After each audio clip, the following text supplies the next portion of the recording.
hormati pengurus andalan dan pelatih kuartir cabang Lamongan, yang saya hormati Ketua Majelis Pembimbing beserta jajaran anggotanya, serta para pengurus pembina gugus depan Yunisla, para peserta KMD yang saya banggakan, hadirin dan undangan yang berbahagia.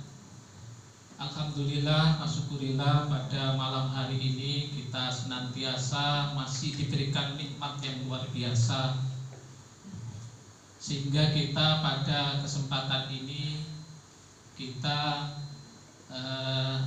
berkumpul di Yunisla ini dalam rangka yang pertama itu tolabul ilmi, mencari ilmu bagaimana kita nanti ke depan, utamanya kepada peserta KMD ini nanti bisa membaktikan dirinya untuk bangsa dan negara dalam rangka menata, membina, menyiapkan generasi muda yang insya Allah akan luar biasa. Beberapa hal yang perlu saya sampaikan, bahwa di era sekarang ini tadi sudah disampaikan oleh Pak Rektor, kakak rektor kita. Beliau ini ya legendaris, beliau pramuka sudah, mungkin saya belum pramuka, beliau itu sudah pembina saya dulu. Beberapa krisis karakter pada generasi muda sekarang tadi sedikit sudah disampaikan. Tantangan mendidik anak ke depan adalah sangat besar, sangat luar biasa tantangannya. Salah satu yang tadi disampaikan, sesungguhnya 2 tahun kita dilanda atau kita mengalami pandemi COVID ini, ya ada segi positif dan negatifnya. Itu berimbang, tinggal bagaimana kita mengembangkan yang positif, meninggalkan yang negatif. Kalau kita lihat bagaimana kita mengembangkan yang positif, kita tahu bahwa kita tidak memikirkan, tidak membayangkan bagaimana ketika pandemi ini kalau tidak ada, mungkin yang namanya Zoom itu belum kita lakukan. Pembelajaran jarak jauh tidak bisa terbayangkan, hanya dulu kita melihat film itu kan bisa ngomong-ngomong di depan, hanya begitu. Tetapi kita dengan adanya COVID, lompatan teknologi, utama teknologi IT, teknologi komunikasi itu sangat luar biasa, sehingga proses sekarang kita sudah biasa kuliah dengan daring, pembelajaran dengan daring, semua bisa dilakukan dengan daring, tidak harus tatap muka. Ini yang lompatan-lompatan yang luar biasa. Tetapi di dalam suatu sisi apapun itu ada juga kelemahan-kelemahannya yang harus ini kita perhatikan. Karena di dunia ini tidak ada hal yang sempurna. Kemudian bagaimana kita pada saat ini, generasi muda kita sudah kecanduan HP, tadi disampaikan begitu. HP dalam hal ini kita mengenal semua dulu kalau HP itu orang yang kaya saja. Tetapi karena kemarin itu semua diwajibkan, mulai anak-anak SD, mungkin TK itu diwajibkan pembelajaran melalui, sekarang sudah mengenal semua. Kemudian bagaimana kenakalan remaja, ketika ya mulai anak-anak karena tidak terkontrolnya mungkin dari hal-hal yang ada di HP ini, sehingga kita tidak membayangkan, mungkin masih kecil tidak tahu melihat sesuatu, dan ini anak-anak inilah yang potensial ke depan, bagaimana yang dilihat itu yang terekam di otaknya, di pemikirannya. Makanya itu kadang-kadang ibu-ibu itu untuk tidak rewel anaknya cukup diberi HP, kan begitu. Bapak rewel nangis itu langsung dikasih HP. Ini sesuatu yang kelihatannya bagus, tetapi kalau tidak terarah akan menjadi tantangan kita ke depan. Kemudian gerakan pramuka. Kenapa kok kita lakukan gerakan pramuka? Tadi disampaikan Pak Rektor, kita harus tatap muka, karena pramuka itu tidak bisa dengan daring saja.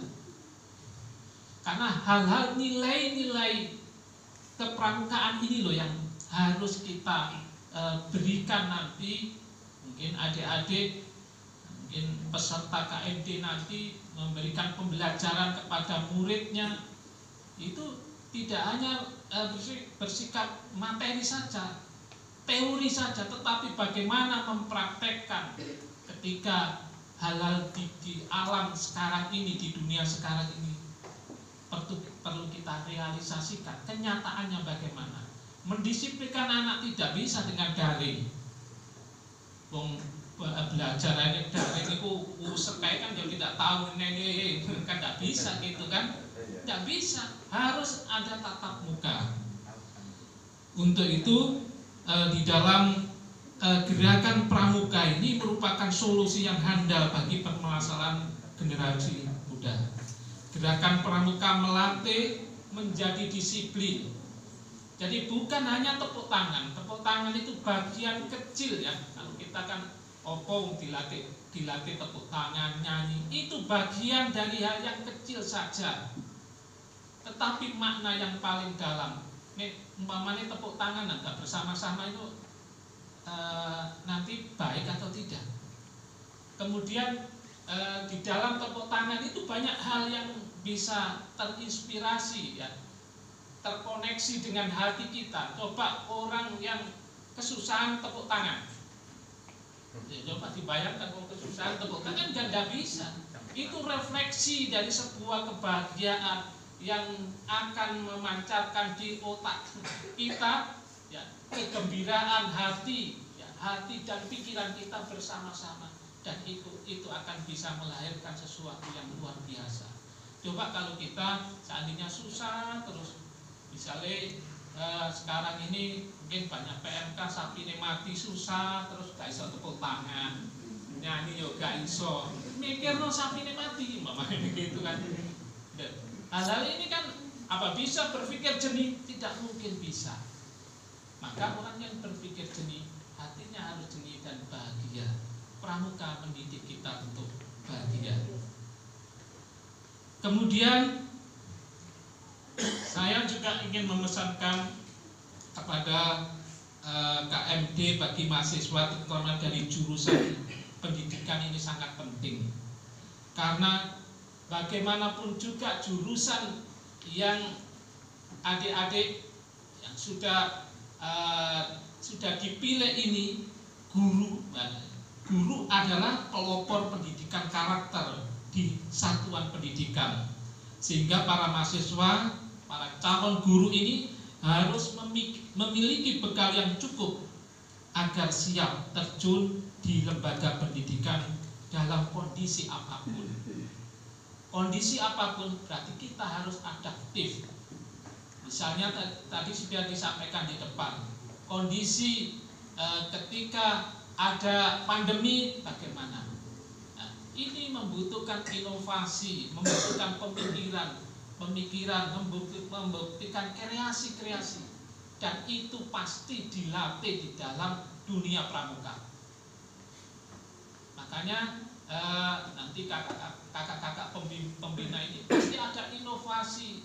Makanya ada sebuah orang yang bergembira itu pasti punya inovasi-inovasi yang lebih banyak, inovasi-inovasi yang lebih bagus. Kemudian guru merupakan ujung tombak penentu keberhasilan pendidikan karakter.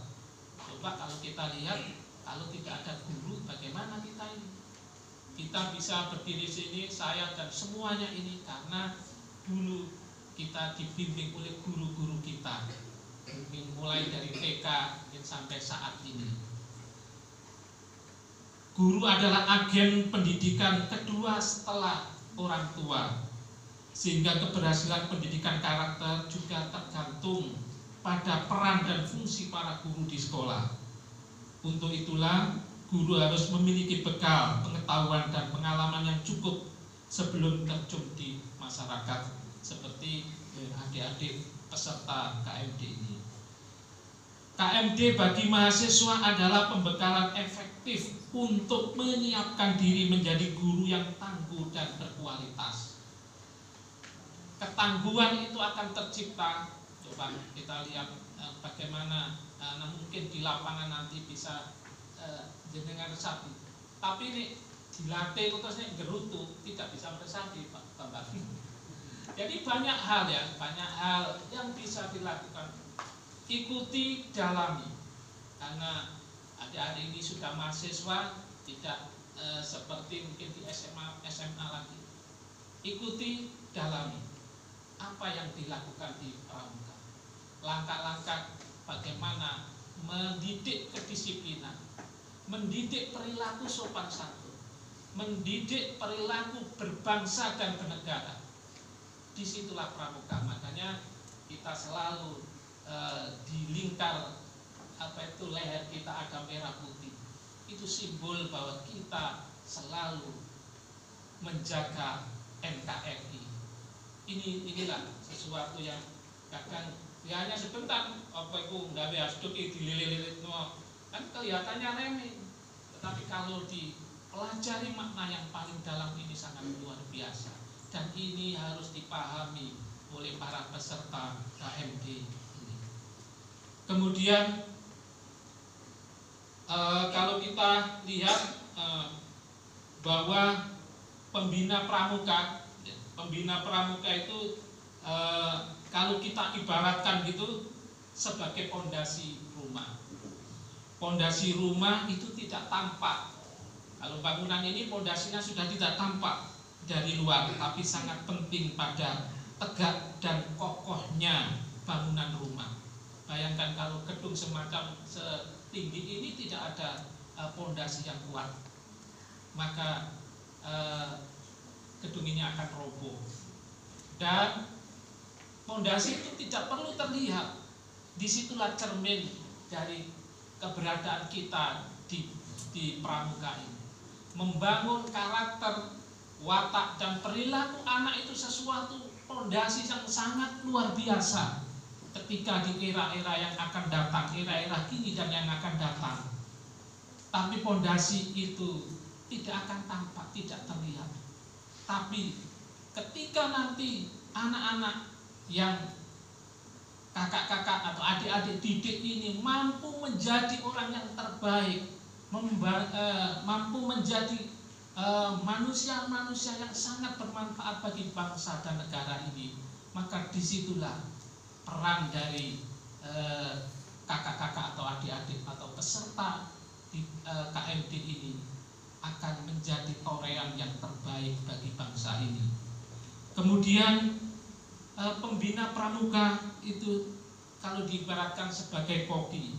Pembina pramuka harus pandai meramu berbagai metode pendidikan sehingga sangat disukai oleh para peserta didik.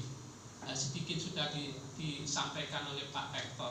Generasi yang akan datang, anak-anak didik kita itu yang sudah pandai, sudah semua pegang HP, semua sudah pintar main game, semua sudah ada di sana. Apa yang harus kita lakukan ke depan?